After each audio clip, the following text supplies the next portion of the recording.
नमस्ते. जनवार्ता बातमीपत्रात आपले स्वागत. पाहूया पुण्यातील विशेष घडामोडी.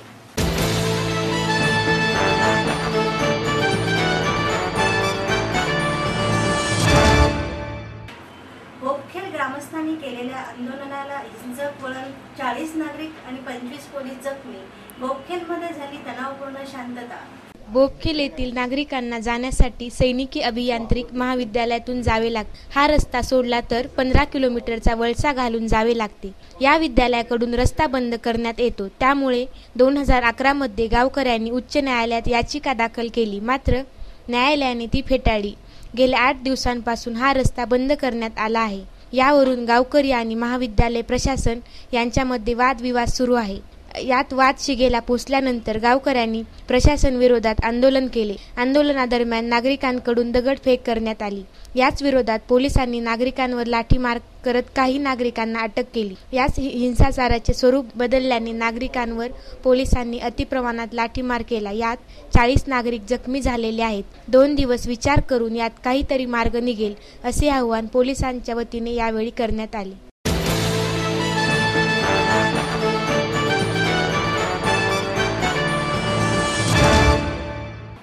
पुणे महानगरपालिकेच्या महासभेत गदारोळ, शिवसेना आणि मनसे नगरसेवकाचे आंदोलन.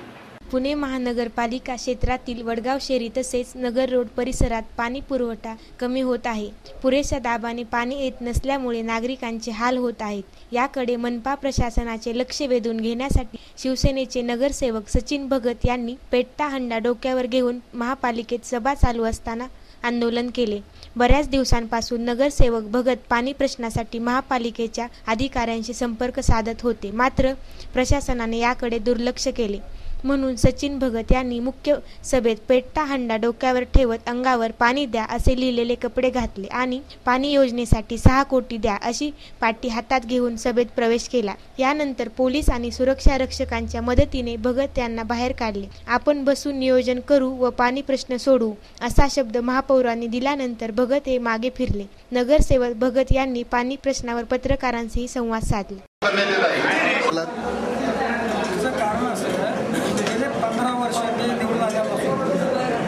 आतापर्यंत पाण्याच्या किस्ताच्या भागाचे लोक खात आहेत. आता वडगाव शिरे खराडी नगरची लोकसंख्या झाली 7 ते 8 लाखाच्या घरामध्ये. आणि आता नवीन जी लोक राहायला येतात त्यांना पाणी नाही आहे. इतर लोक बांधकाम करतात, पैसे कमवतात, निघून जातात. जे राहायला लोक येतात ते नगरसेवकांना पकडतात. मी माझ्या एकट्यापर्यंत बोलत नाही. राष्ट्रवादीचा नगरसेवक असू दे, शिवसेनेचा असू दे, अगर कोणताही पक्षाचा असू दे, लोक त्यांच्या घरी जाऊन बसतात. एवढा मानसिक त्रास देतात, त्याला हिशोबच नसतो. रात्री 12 काय 1 काय, रात्री 1 वाजता आम्हाला व्हिजिट करावं लागते. रात्री आम्हाला लोकांच्या दारावर करावं लागतं, त्याचं समाधान करावं लागतं. गल्लीबोळामध्ये जाऊन अधिकाऱ्यांना पण कधी कधी घ्यावं लागतं. तर आता ह्या सगळ्या त्रासाला कंटाळून शेवटी मला हे करायची वेळ आहे, जेणेकरून या ठिकाणी आता 2 महिन्यापूर्वी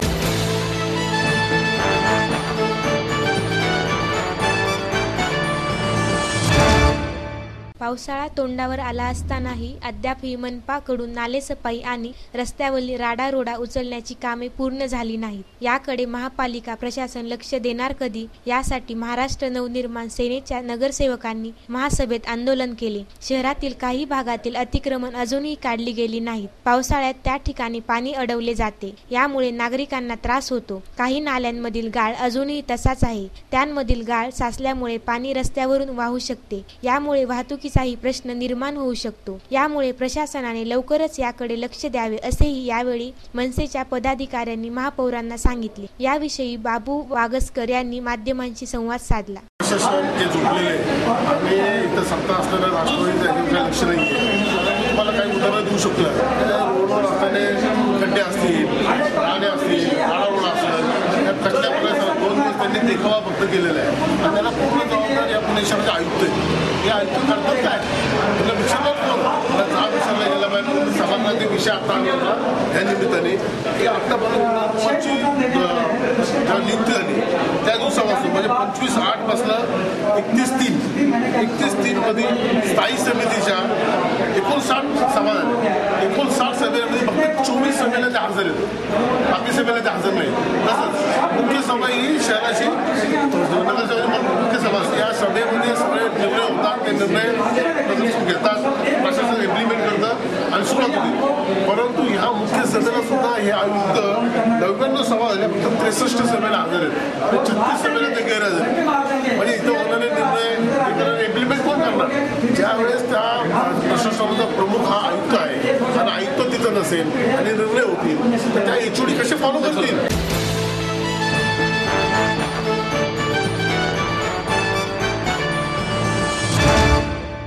स्वारगेट येथील कालव्यांवरील सोनिया गांधी नगर येथे महापालिकेच्या अतिक्रमण पथकाने 32 झोपड्या पाडल्या. त्यामुळे संतप्त झालेल्या रहिवाशांनी पालिकेत धाव घेतली. 1980 पासून आम्ही येथे राहत होतो. आमच्याकडे सर्व कागदपत्रे असताना जाणीवपूर्वक कारवाई केली आहे. यामुळे आम्हाला न्याय देऊन पुनर्वसन करण्याची मागणी केली. पुणे महापालिकेने हाती घेतलेल्या कारवाईला विरोध दर्शवून महिलांनी गुरुवारी मोर्चा काढला होता. गोरगरिबांच्या उदरनिर्वाहाचे साधन हिरावून घेतल्याबद्दल आक्रोश करीत यावेळी महिला आक्रमक झाल्या होत्या.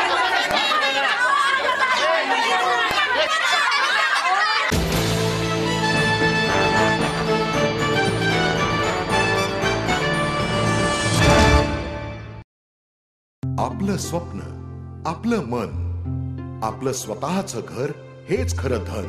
समृद्ध जीवन पार्क सादर करत आहे 140 फ्लॅट्सची एक प्रशस्त गृह योजना.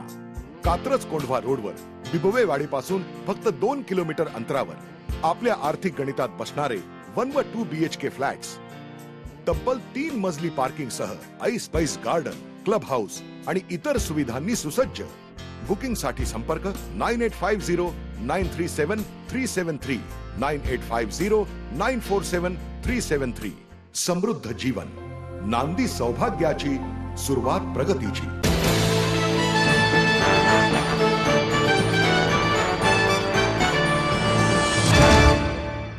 पंतप्रधान नरेंद्र मोदी यांनी केलेल्या वक्तव्याबद्दल पुणे शहर काँग्रेसच्या वतीने निषेध व्यक्त करण्यात आला. भारताचे पंतप्रधान नरेंद्र मोदी हे विदेशात जाऊन भारताची बदनामी करतात. भारतीय नागरिकांचे खच्ची करण्याचे काम त्यांनी चालवले आहे असा आरोप करीत पुणे शहर काँग्रेसच्या वतीने या घटनेचा निषेध करण्यात आला. यावेळी पुणे शहराध्यक्ष अभय छाजेड, उपमहापौर आबा बागुल, मोहन जोशी, अनंतराव गाडगीळ, सरचिटणीस अमित बागुल यासह आदी पदाधिकारी आणि कार्यकर्ते उपस्थित होते. पंतप्रधान नरेंद्र मोदी दक्षिण कोरियात जाऊन म्हणतात की एक काळ असा होता की भारतीय म्हणायचे आम्ही कोणते पाप केले होते ज्यामुळे आमचा जन्म हिंदुस्थानात झाला. हा काही देश आहे का? अशा प्रकारे वक्तव्य करून परदेशी लोकांना जवळ भारतीय नागरिकांची निंदा करतात. अशा पंतप्रधानांचा काँग्रेस पक्षातर्फे निषेध करतो असेही यावेळी सांगण्यात आले. माफी मागितली पाहिजे आणि त्यांनी राजीनामा दिला पाहिजे अशी काँग्रेसच्या वतीने आजची मागणी करत आहोत. कारण नरेंद्र मोदींनी परदेशात जाऊन जे देशाबद्दल वक्तव्य केले ते अतिशय लांछनास्पद वक्तव्य केलेले. त्यांनी शहरात देशाची मान खाली घालणारं वक्तव्य केलेले.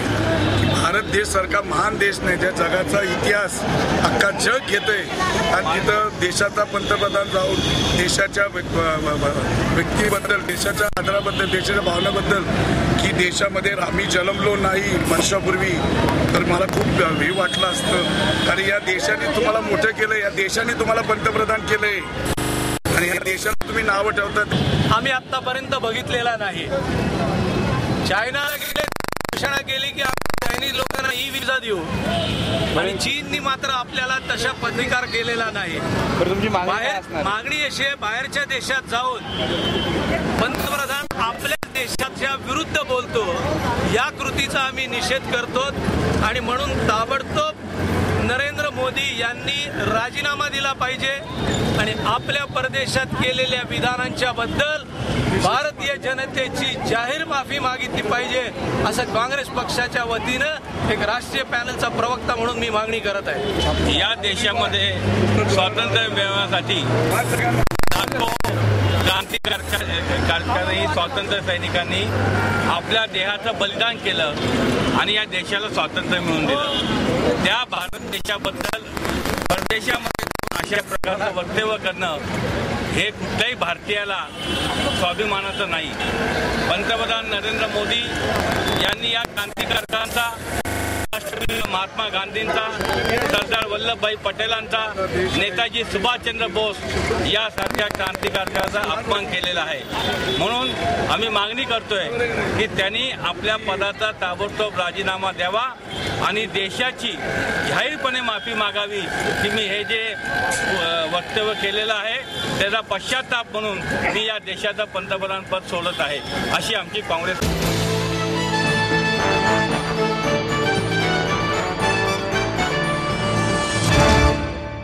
राजीव गांधी कला गौरव पुरस्कार अभिनेते सुबोध भावे यांना माजी मुख्यमंत्री पृथ्वीराज चव्हाण यांच्या हस्ते प्रदान करण्यात आला.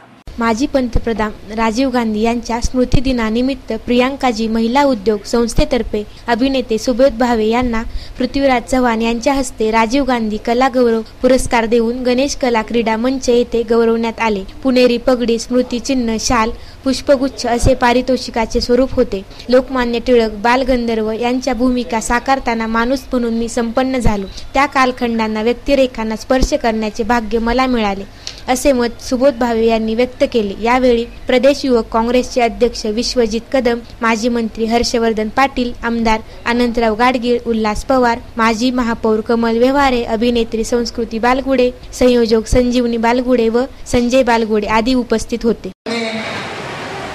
प्रतिभाताई मोडक, उपस्थित सर्व बंधू भगिनी, स्पर्धक मित्रांनो, बाबा राजीव गांधी गेल्यानंतर सुरुवातीचे 8 वर्ष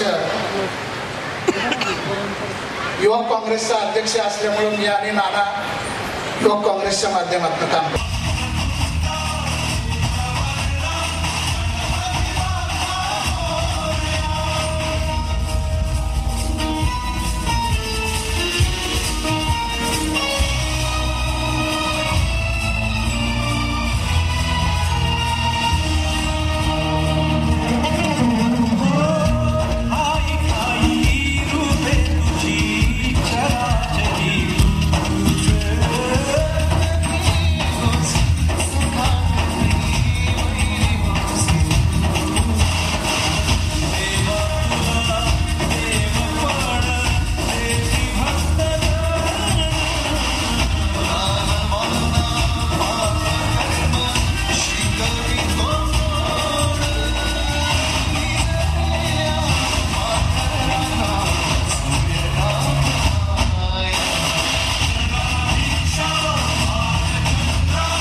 राष्ट्रीय हार्मोनी 2015 या बहुभाषिक संगीत महोत्सवाचे उद्घाटन श्रीमंत शिवाजीराजे भोसले यांच्या हस्ते करण्यात आले.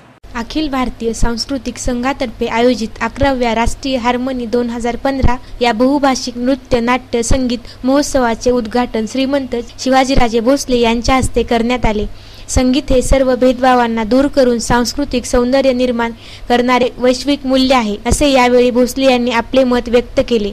यावेळी संघाच्या अध्यक्षा रत्ना वाहक, कार्याध्यक्षा श्याम भुरके, प्रसिद्ध बैली नृत्यांगना इल्हाम हेमंत वाघ आदी उपस्थित होते. तसेच लिम्का बुक ऑफ रेकॉर्डने या कार्यक्रमाची नोंद घेतली असून 18 राज्यातील 6000 कलाकार कलाविष्कार सादर करणार आहेत, असे श्याम भुरके म्हणाले. 21 ते 31 मे या कालावधीत या महोत्सवातील कार्यक्रम टिळक स्मारक मंदिर आणि पंडित जवाहरलाल नेहरू सांस्कृतिक भवन येथे होणार आहेत.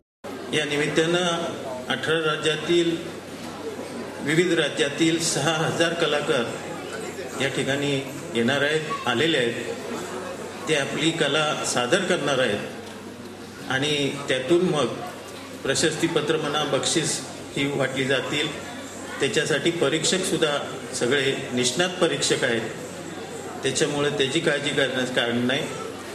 या ठिकाणी परत एकदा मी एक नम्रपणे सुचवू इच्छितो की मगाशी आपण जे निवेदकांना म्हणजे यांनी सांगितलं की महाराजांचे वंशज मी जरूर आहे, पण आपण जो हा मान सन्मान आणि आत्ताचा जो मला हे दिला आहे तो मी शेवटी एकदा आपल्याला पुन्हा एकदा विनम्रपणे सांगतो की हा मान सन्मान माझ्या वैयक्तिक नसून तो महाराजांचा आहे आणि महाराजांच्या चरणी नतमस्तक होऊन हा मान सन्मान मी त्यांच्या चरणी आपणातर्फे आली आणि त्यांनी या कार्यक्रमाचं उद्घाटन केलं, तर त्याबद्दल मी संस्थेतर्फे स्वतः त्यांचा ऋणी आहे. या आजपासून सुरू राहणाऱ्या या 10 दिवसाच्या कार्यक्रमासाठी विविध राज्यातून आलेले हे सगळे जे जजेस आहेत, तर त्यांचा परिचय आता तुम्हाला थोडक्यात सगळ्यांनी करून दिलेला आहेच आहे.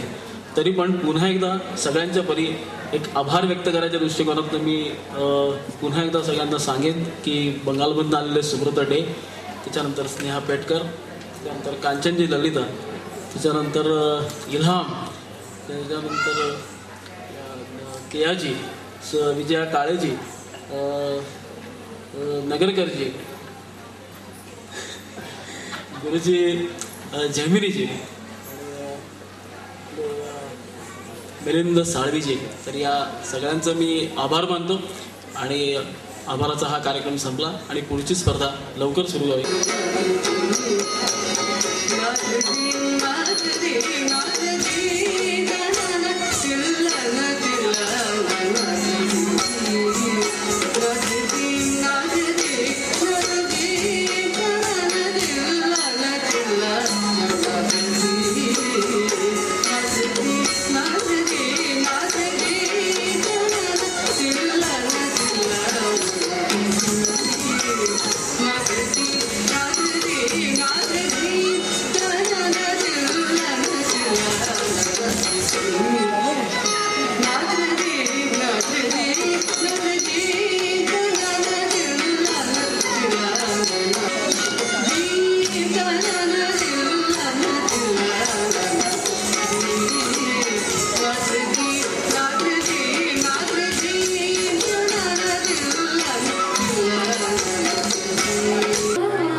अभ्यासक्रमासाठी विद्यार्थ्यांना नवीन सीईटी परीक्षा द्यावी लागणार अशी माहिती डॉक्टर खेडेकर यांनी पत्रकार परिषदेत दिली. तंत्र शिक्षण संचालनालयातर्फे घेण्यात आलेल्या MSCET प्रवेश परीक्षेस बसू न शकलेल्या विद्यार्थ्यांसाठी association of management of MBA म्हणजेच अम्मी या संस्थाचालक संघटनेकडून MBA व MNM अभ्यासक्रमाच्या प्रवेशासाठी आणखीन एक प्रवेशपूर्व परीक्षा CET घेतली जाणार आहे.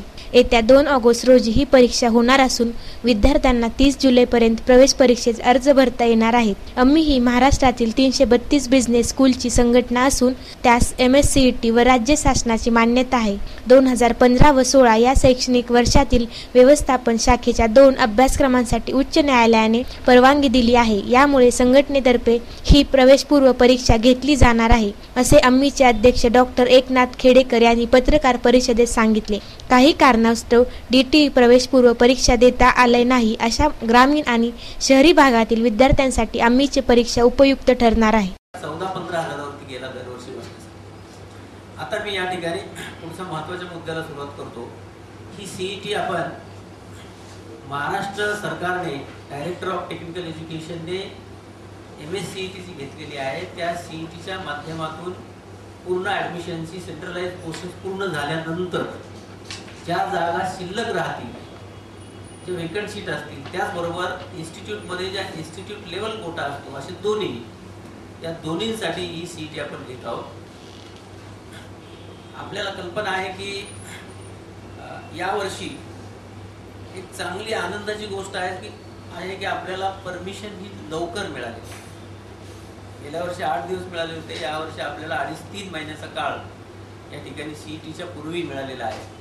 त्यामुळे नक्कीच असोसिएशनच्या माध्यमातून चांगली पब्लिसिटी होऊन आपल्या सर्वांच्या माध्यमातून यावर्षी मला अशी अपेक्षा आहे की जवळपास 15,000 मुलं या परीक्षेला बसतील।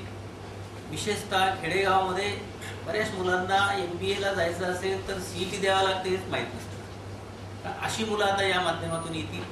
दुसरी शहरामध्ये देखील बरीचशी मुलं त्यांना या CETची माहिती नसते। तिसरा वर्ग असा असतो की त्यांनी ग्रॅज्युएशनला शेवटच्या वर्षाला शिकत असतात, परंतु MBA करायचं, दुसरा ट्रेडिशनल कोर्स करायचा, आणखीन कोणता कोर्स करायचा हा विचार त्यांच्या मनामध्ये शिवलेला नसतो आणि त्यांनी ते ठरवलेलं नसतं आणि त्यांचा निर्णय या ठिकाणी झालेला नसतो। आमची CET सर्वात शेवटी होत असल्यामुळे मी CETच्या डेट वगैरे डिक्लेअर करतो।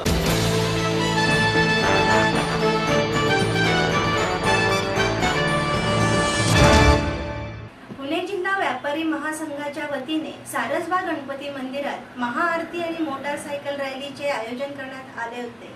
कृषी उत्पन्न बाजार समितीत आता फक्त घाऊक विक्रेत्यांना व्यवसाय करण्यासाठी परवानगी असणार आहे। किरकोळ व्यवसाय करणाऱ्यांवर आता परवानगी नाकारली आहे। व्यापारी महासंघ आणि किरकोळ व्यावसायिकांमध्ये 6 महिन्यांपासून न्यायालयीन लढाई सुरू होती। मुंबई हायकोर्टात निकाल लागल्यानंतर जिल्हा व्यापारी महामंडळ आणि पुणे व्यापारी महासंघ यांनी आनंद व्यक्त केला। ही लढाई जिंकण्यासाठी प्रत्येक घाऊक व्यापाराचे योगदान लाभले आहे। या पार्श्वभूमीवर व्यापारी महामंडळ आणि महासंघाच्या वतीने सारसबाग गणपती मंदिरात महाआरतीचे आयोजन करण्यात आले होते। आरतीनंतर सारसबाग ते मार्केट यार्ड मोटरसायकल रॅली काढण्यात आली। या दोन्ही कार्यक्रमात जिल्हा व्यापारी महामंडळ आणि जिल्हा व्यापारी महासंघाचे व्यापारी आणि पदाधिकारी मोठ्या संख्येने सहभागी झाले होते।